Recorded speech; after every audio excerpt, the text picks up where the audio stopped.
Mayong buntag, Davao del Sur, good morning, Southern Mindanao. Kini na usab, inyong higalaw galagad sa kanginan, Hero Gustavo. Gaw Hero, Arieliano Undalok. Alang sa inyong tulumanon. Atong tulumanon, Davao del Sur karon, the Provincial Administrator's Time.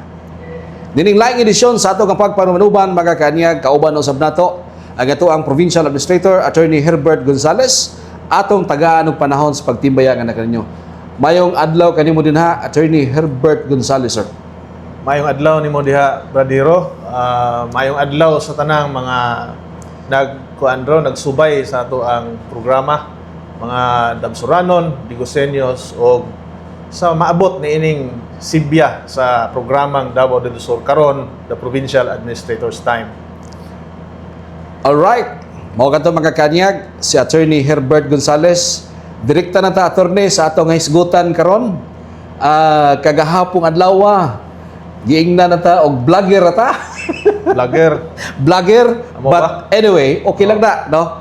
But what is really important here that we were able to communicate to the public kung unsa ang mga butang nga ginahimo sa atong probinsya ug unsa sad ang mga posisyon niini kalabot sa mga hisgutanan nga may kalabutan sa paglambog pag-uswag sa atuang dapit sa probinsya sa Davao del Sur.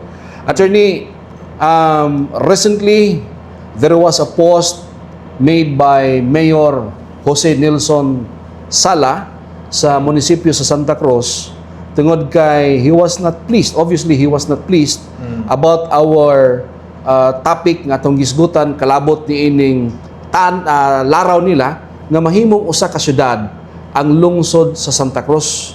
Matod pa niya sa iyang post, papangitaon daw niya og syudad nga gusto mo balik pagka lungsod. What is your take about this, attorney? Binugo man ang inyo, matod pa niya. Sige. Everybody is entitled to their own opinion, no?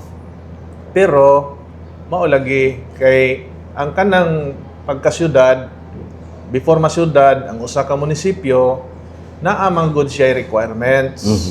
So, balik ta dito, unsay requirements sa balaod. Kay dili man pod nga mag-convert tag munisipyo tungod lang kay gusto nato or gusto sa atong mga katawhan o sa mga leaders. Kay government of laws man ang Pilipinas, that is why ang balaod nag-set og mga requirements. So, dire rata mo stick, no? Tinuod man na nga ang once masyudad ka na, wala may magpetisyon nga ibalik ni sa pagka-munisipyo. Correct. Wala may nahitabo nga ingon ana. Pero mo lagi kay wa pa man ta na syudad. Wa pa man ta na syudad. So kay wa pa man ta na syudad, mo comply ta kung unsa ang mga rekisitos sa atong balaod. Sa gika istorya na namo, no? Basic requirements adto ta balik sa income. Balik ta dito sa population. Balik ta dito sa land area. So, nakita nato nga based sa income, dili siya mo qualify. Based pod sa population, dili pa pod. Based pod sa land area, nasulod siya sa prohibition sa balaod. Nga dili dapat ma-reduce ang land area sa mother province. 2,000 square kilometers. So kay wala man na sakar ang mga requisitos, wala man na comply, that is why makaingon ta nga dili pa siya qualified sa pagkakaron ang Santa Cruz. Mo na ang atong posisyon. Kini mga gihisgutan na ron nga angayan bagyod mahimong syudad, angayan na bagyod nga ato ang i-convert into a city ang munisipyo sa Santa Cruz.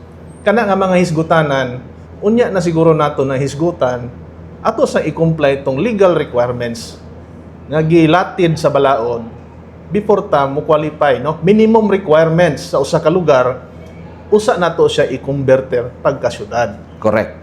In one of the dummy accounts, attorney, obviously, dito ni sa campus Picas, ginganlan ka dito, attorney, the obstructionist. How would you respond to it, attorney? And maybe that statement may be answered sa unsang paagi nga nakasuod man dinhi nga hisgutanan ang provincial government of Davao del Sur. Oh, mo na diha. Okay.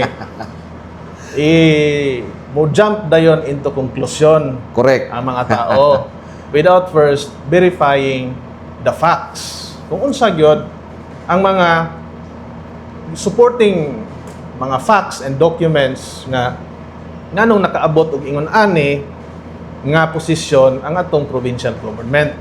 Unsay mga nagpaluyo nga mga sirkumstansya ni ini attorney? So una, wala ni diretso og moingon dayon ang provincial government nga dili pa qualified ang Santa Cruz, dili na ingon ana ang nahitabo, no? Sa sinugdanan, ang provincial government gipadal-an ta og sulat dire. Na ka-receive mi og sulat ang provincial government nangayo kung unsay comment, unsay mga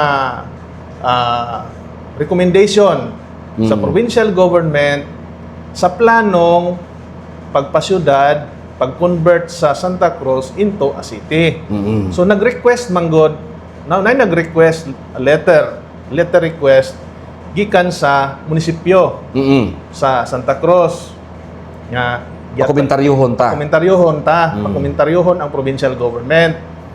Now karon, siyempre, ang resolusyon magikan man na sa sangguniang panlalawigan. So dito ni sa ilaha padulong.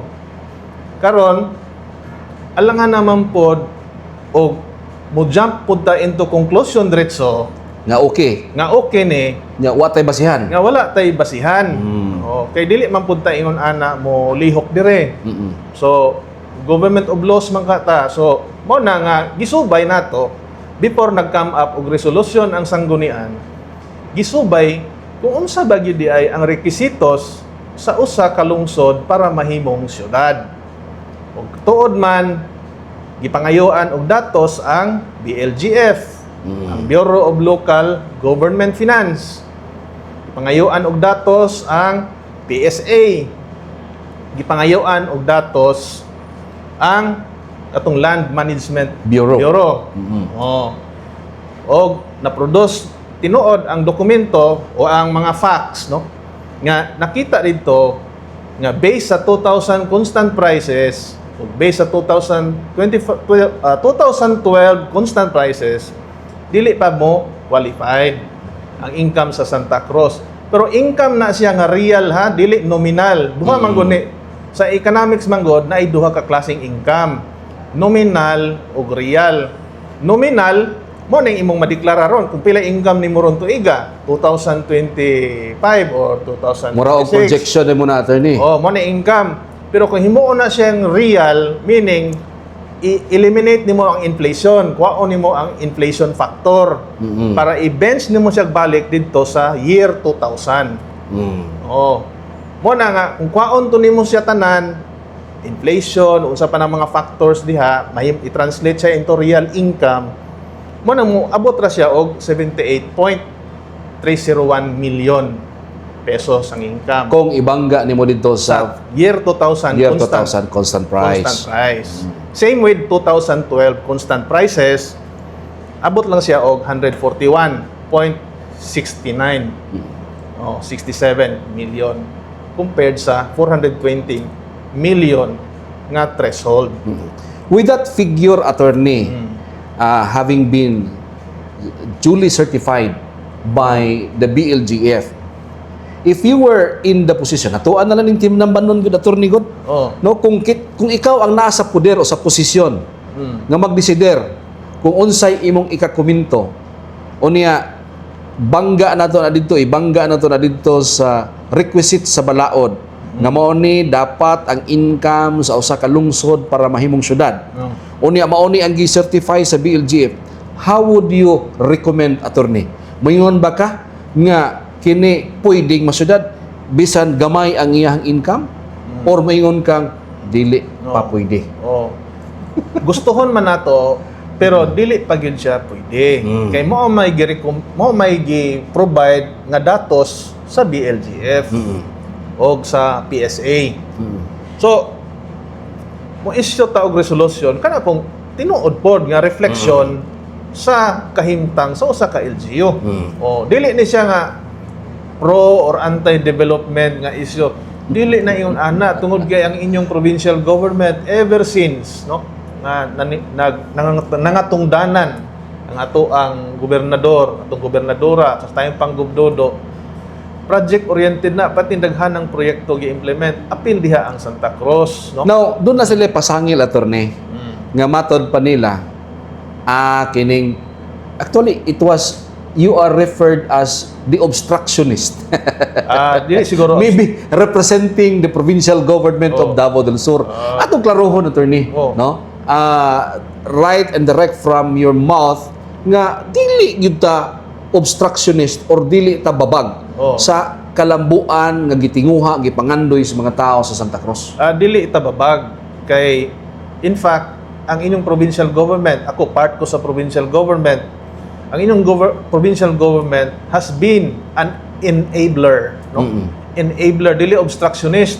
Kay kung obstructionist manggog ka, abstract lang na, walay laing role kundi Babag kay babag lang. Babag lang.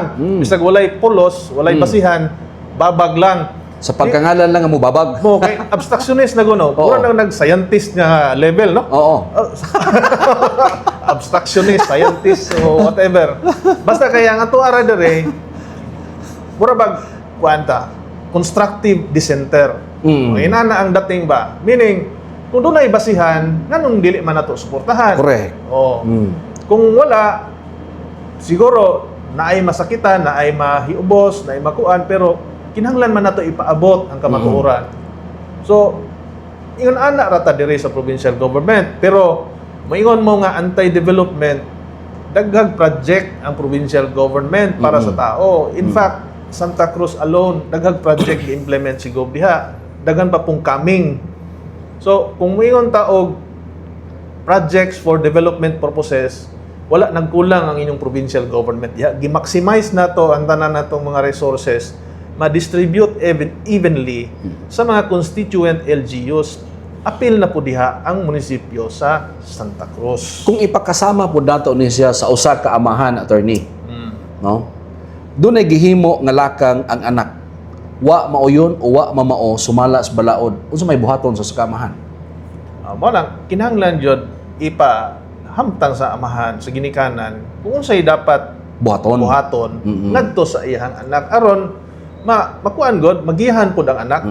Okay, mo ni ang gihimo, absolutely mo ni ang gihimo sa provincial government. Okay, nga i-correct sa nato ni kay di pa man pwede. Mo nang wala man ta ni ingon dere nga kanang forever na dili na gina siya pwede mahitabo. Ang sa pagkakaroon lang ang karon man gud nag-request og resolusyon. So ang atong reply sa pagkakaroon pod unsay naanong datos diha mo na gibutang sa SP resolution. So ana ra na siya. So dili ta supak sa ilahang kagustuhan. Wala ang ato alang we will putting things in proper order. Yes. Kay we are a government of laws. Yes. Ana ra na siya. Aside from that, ang provincial government, the leadership of the provincial government is compliant to the laws of the land. Yes, comply gyud ta kay dali ra biya kayo i-finding sa COA no kanang mga usay galaw usay lihok sa provincial government. So every year gud ta gina-audit sa COA. Unya natay mga recommendations diha what if ma-randoman na or sa random sa audit or whoever nga mag kuan bitaw labi na ning city hall no mag-investigate ba ang House of Congress or ang BLGF nya tapos pamatud-an dito nga ang SP resolution sa province supporting the city hall erroneous o was erroneously issued.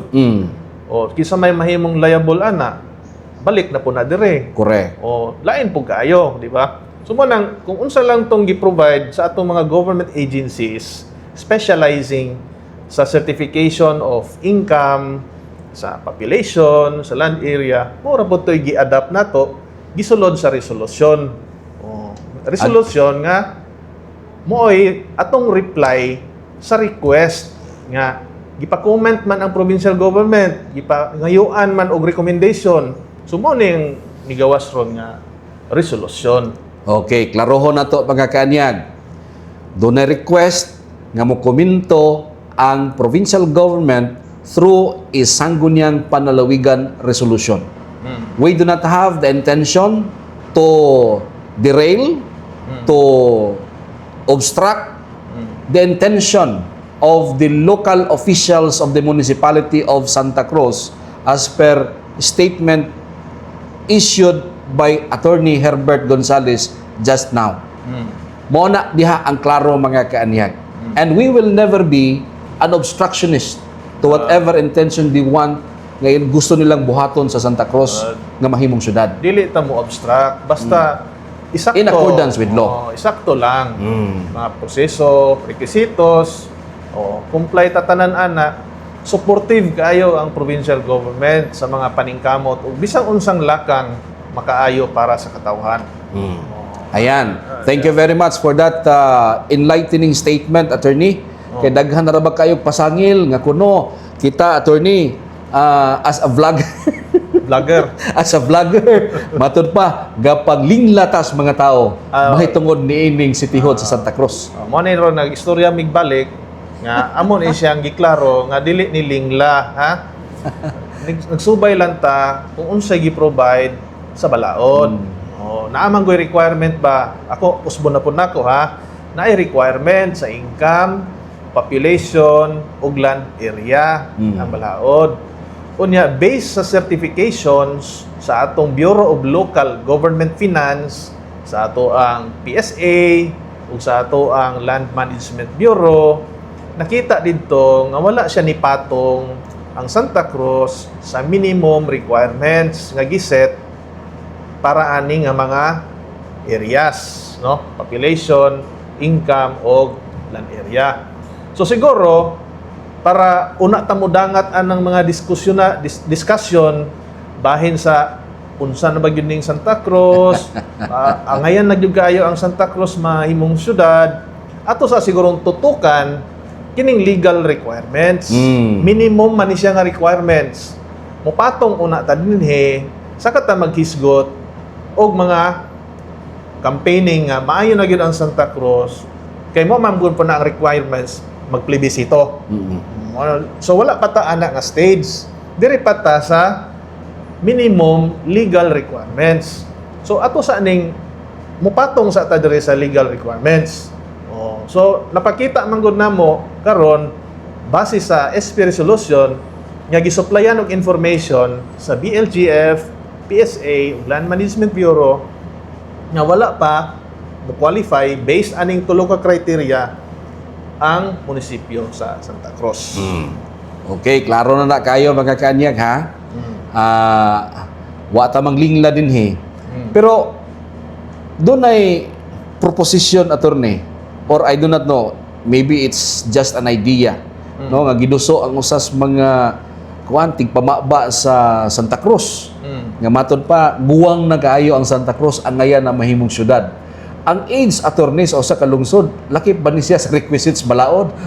Ang pangidaron sa usa ka lungsod o munisipyo, kuha ko yung pangutana, bradero, nga dili siya criteria, dili siya requirement sa balaod para mahimong syudad. So, ang ipangayo ra gyud sa balaod, minimum dapat upasarta sa income. Income nga dili bisan kinsang tao ang magdeklara. Katong income nga gideklara sa Bureau of Local Government Finance. Nya population, kisa may magdeklara sa population sa usa ka lugar. Ang ato ang PSA. Kanang ginakuhaan ninyo og mga birth certificate ba nga kuan PSA, no? Philippine Statistics Authority. Nya land area, Land Management Bureau, sila man ang nai-database sa mga land area sa mga LGUs. So, diha rata, tulora ka criteria, minimum. Wala na appeal ang pangidaron sa usa ka lungsod.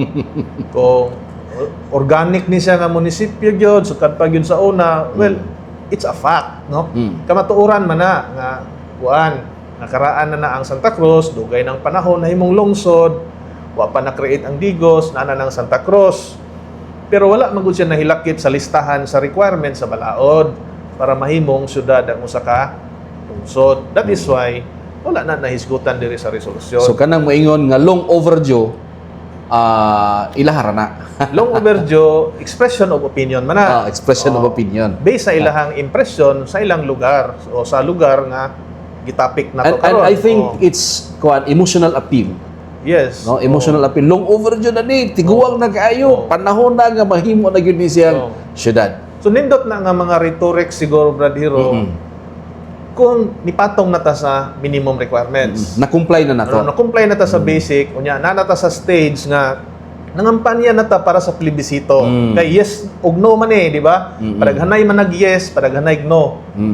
So usa mahitabo ng mag yes ug mag no ang mga katawhan, kinahanglan usa mo patong usa sa minimum nga rekwisito sa balaod, sa population, income ug land area.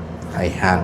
So klaro na mga kaanyag ha, mga kaigsunan sa Davao del Sur, nga ang pangidaron sa usa ka lungsod dili na siya mao'y sukaranan o basihan para nga ang usa ka lungsod himuon gyud siya nga syudad. Yes. There are only 3 requirements and these are the minimum requirements. Una, income, ikaduha, population, ikatulo, land area.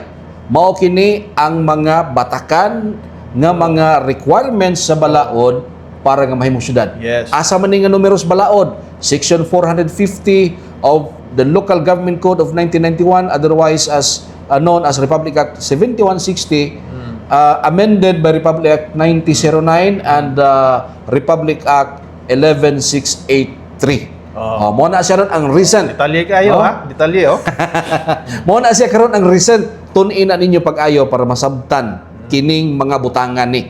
Kay lisod magud kayo attorney nga puro sa ta emosyon ni ining debate, no? Dili man na siya pwede. Because everything that we are going to do sa gobyerno must be processed under the rule of law. Yes. Ana man gud na kay para mahimong magpabiling orderly ug organisado ang nasod sa Pilipinas. So mo nang naay mga balaod nga gipa-implement. Nya apil diha requirements lagi. Requirements sa income, population, area before ta mahimong syudad. All right, attorney, before we wrap up, kini bang what is the difference or first, second to the last question, attorney? Can you cite as an example, doon na ba yung mga munisipios Pilipinas, attorney, nga grabe na ang ilahang development yet napabilin sila nga lungsod? Naaman. No, bisitahan ninyo ang Cainta. Munisipyo man ang Cainta. Under the province of Rizal. Bisitahan ninyo ang Taytay. Munisipyo gihapon na. Pero mao nay mga munisipyo nga daghan kaig malls, daghan kaig mga hotels, daghang negosyo, nagmalambuon bisag munisipyo siya. So, bot pasabot ba nga kining conversion manggod sa cityhood dili ni siya development strategy per se. Bot pasabot. Kaya nindot ni siya ng isgutanan magkakaanyag. So, Okay. sa to, attorney, ang cityhood is not a development strategy per se. By nature. By nature. Dili na siya. Kay wala man po nag-ingon dito sa balaod sa 7160 nga development strategy ni. Wala man na nakasulat dito. Conversion siya, meaning na-change lang ang status. Na-change ang status from munisipyo to syudad. Now, karon pag-convert nimo pagka-city, nikuyog po diha ang unsa man daghang responsibilidad. Okay, ang usa sa consequence diha mutaas imuhang national tax allocation, IRA or NTA. Secondly, kay daghan man kag resources gihatag, mudaghan imuhang trabahoon, daghan siya devolved functions under the law. Unya, naturally over the years, do na manggoy regular, no? At least masayod lang ang tanan. Kana manggo mga tax laws, tax ordinance sa mga LGU, subject na siya to amendments, review every 3 or 5 years. So, naturally, nagasaka na siya. Nya, kung ang syudad na-create na siya, daghan pa siya habulunon ng mga improvements or para sa iyang lugar, naturally, maka-incur na siya dako kayong cost sa pag-maintinar para ma-establishar, ma-maintinar ang syudad. So that is why, mulambo ang usa ka lugar, ang usa ka syudad, kung na-declare siya as citihod, pero dapat parisan siya og quality nga leadership og kanang governance nga maayo. Now, mahimo na siyang development strategy. Pero citihod alone, wala man kay ang balaod ng ingon nga status lang siya, na-change lang ang imong status. Unya, daghan po mga lugar sama sa gisulti ko na, daghan mga lugar po sa Pilipinas, no? Nga wala nagpa-convert og city ba? Dili man ni nga kanang gikuan nang nato, no, atong gi-downplay ang citihod. Good man na ang citihod pod. Maayo man pod na nga kanang path nga agian sa usa ka munisipyo. Pero doon ay mga munisipyo nga nagpabilin pag yun sila sa pagka-munisipyo hangtod karon, like Cainta and Taytay. Oh. Ug uban pa nga naay SM, naay mall sa SM ni sulod og munisipyo. Oh. Naay mga dagkong hotels nga nisulod sa munisipyo. Pero kabalo ka, attorney, ako nakita usa sa mga nganong ang Cainta, Taytay, and even Rizal. Rizal is munisipyo pagyapon na, di ba na sa Rizal City, di ba? Sa Rizal Province. Kining mga nganong daghan sila og mga malls dito. Spillover from Metro Manila. Yes, spillover. Kung atong tan-awon, attorney, similarly situated ni siya sa Davao o Santa Cruz. Nga in between na sa duha ka syudad. Moabot yun ang time, ang spillover sa development sa Davao City, moabot yun ang Santa Cruz. Yes. Mo bitaw ni reason nga nung niabot din ang San Miguel Corporation, ang San Miguel Brewery, nga nung niabot din ha ang Bimig, nga nung niabot din ha ang kanang ilang planta sa semento, ug ang uban pa nga mga companies nga naa din ha, because wala na sila lugar nga kabutangan sila negosyo dito sa Davao City. No? So, kung moagwanta, ingnon na to, moagwanta, attorney. No? Tungod kay dili man ni siya development strategy, governance naman ni siya, kaya na-change, igo naman na-change ang imong status from municipality to city. Kung ayuhon lang yun, plastaron lang yun ang development orientation sa usa ka lugar, masinso gid siya even if it will not become a city. Correct. Mo na siya ang point nga atong gi-raise dire. Nga kanang dako kayo og role ang pag-manage sa usa ka lugar, no? Dako kayo og role ang governance, no? Ang good governance sa usa ka lugar para mahimo siyang progressive, no? Even if wala siya na convert into a city because of the restrictions of the law. So nilambog gyapon, isulod gyapon ang SM malls, isulod gyapon ang mga Ayala malls, bisag munisipyo. O bisitahan ninyo ang munisipyo sa Cainta o Taytay para makita ninyo dito how progressive ang maong lugar despite munisipyo gyapon siya. So, kumbaga, gipakita nato diri ang sitwasyon nga cityhood good gyapon ni nga approach nga mag-convert ta into cityhood. Pero provided mo comply mo sa requirements, mo comply kitang tanan sa requirements. Kung dili na to ma-comply in the meantime kay naay limitation sa pagkakaroon dili pa man pwede. O maningkamot ta sama sa ubang mga munisipyo sa ubang lugar nga kapasulod man sila SM, kapasulod man sila mga Ayala malls, mga planta nga dagko, mga hotels nga dagko, ni boom ang tourism sa ilang lugar despite wala sila na convert into a city. In other words, it is fallacious statement, attorney, kung maingon ta kung masyudad na ang Santa Cruz, mosulod ang daghang negosyo. Di naman kinahanglan paabuton pa nga mahimong syudad para mosulod ang mga negosyante. Correct po na siya ang statement. Daw na po'y factor ang pagkasyudad. Yes. Okay naman na siya dating, may dating ang lugar. Okay po na. Pero dili na siya maoy kamatuoran. Ang kamatuoran dia is paningkamot gyud na sa mga lideres, good governance, o ang kanang pagkuan sa mga tao, support sa mga tao sa lugar. Welcoming sila sa mga investors. All right. Finally, attorney, your final statement. Maybe words of assurances sa ato ang mga kaigsunan sa Santa Cruz o sa tanang katawhan sa Davao del Sur nga ang provincial government is dead serious in supporting whatever development strategies, development orientation nga representahan sa mga counterparts nato sa matag munisipyo. Okay, so mga kadabsuranon, no, akong ipaabot, no, ang mensahe sa ato ang provincial government. ang inyong provincial government, despite aning mga kuan karon, mga kasika sa panag-istorya bahin sa conversion sa munisipyo sa Santa Cruz, ang inyong provincial government consistently, no, supports any development undertaking sa matag munisipyo, no. Kaya ang inyong provincial government in the same manner nga kanang nag-implementar gyud og mga daghang mga proyektong pangkalambuan para sa tanan. Apil na diha ang munisipyo sa Santa Cruz. Gikan pa na kaniadto hangtod karon way puas na matag tuig mo. Human ang tuig, mosulod na pud ang bagong tuig. Mao gyapon ang ato ang gina-implementar under sa leadership sa ato ang provincial government, Gov. Ibon o Vice Gov. Mark.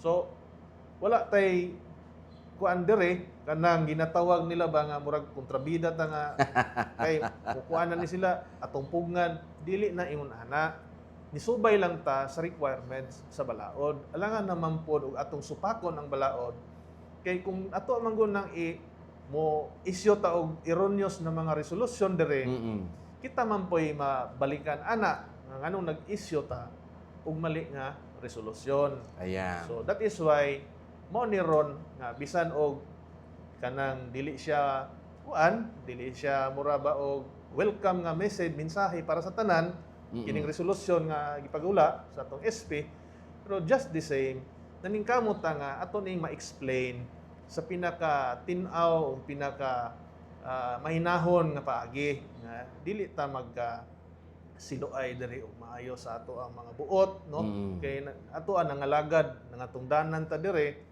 para man sa tanan no wala poy margabyado mga katawhan. Alright, thank you very much Attorney Herbert Gonzales ang ito ang Provincial Administrator sa lalawigan sa Davao del Sur mga kaanyag. Kini sab ang inyong igala o galagad sa kanginan Hero Gustavo Gauhiro Arialiano Undalo manamilit kinyog mingon ang panaghiusag panagtambayayong sa tibuok katawhang dabawin nyo sa bagatan mo'y tumuran sa paglamong pag-uswag ng atong lalawigan. Nagsalamat, dalay ko ng Diyos. I love Davao del Sur, Dakbayan sa Digos. Kigugma ko ikaw. Thank you. Stop recording.